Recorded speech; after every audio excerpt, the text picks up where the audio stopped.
আগরতলা শহরের ঐতিহ্যবাহী ক্লাব রামঠাকুর সংঘের রবিবার কার্যকরী কমিটির নির্বাচন অনুষ্ঠিত হয়। নির্বাচনে যারা জয়লাভ করেছেন আগামী 2 বছর তারা ক্লাব পরিচালনা করবেন।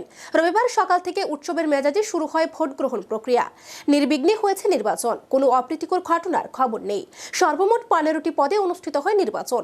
মোট 3টি প্যানেল সহ 42 জন প্রার্থী প্রতিদ্বন্দ্বিতা করেছেন এই নির্বাচনে। প্রসঙ্গত, দুর্গাপুজো থেকে শুরু করে বিভিন্ন খেলাধুলা সহ সামাজিক কর্মকাণ্ডে সারা বছর রামঠাকুর সংঘ নিজেদেরকে জড়িয়ে রাখে। আমরা প্রতি 2 বছরের জন্য একটা কমিটি তৈরি করি, সেটা প্রায় নির্বাচন ব্যালটের মাধ্যমে। আমাদের প্রত্যেকটি ইলেকশনের প্রক্রিয়াতে কিছু ম্যানিফেস্টো থাকে। সবচেয়ে বিশেষ করে এলাকাতে শান্তি শৃঙ্খলা এবং সবাইকে নিয়ে কাজ করার এই মানসিকতা থাকে। আমাদের সবচেয়ে বড় উৎসব এটা দুর্গাপূজা। এবার আমরা আগরতলা শহরে সেই পূজা করে একটা ঐতিহ্যবাহী সুনাম অর্জন করেছি। পাশাপাশি আমাদের অন্য সামাজিক কর্মসূচি থাকে।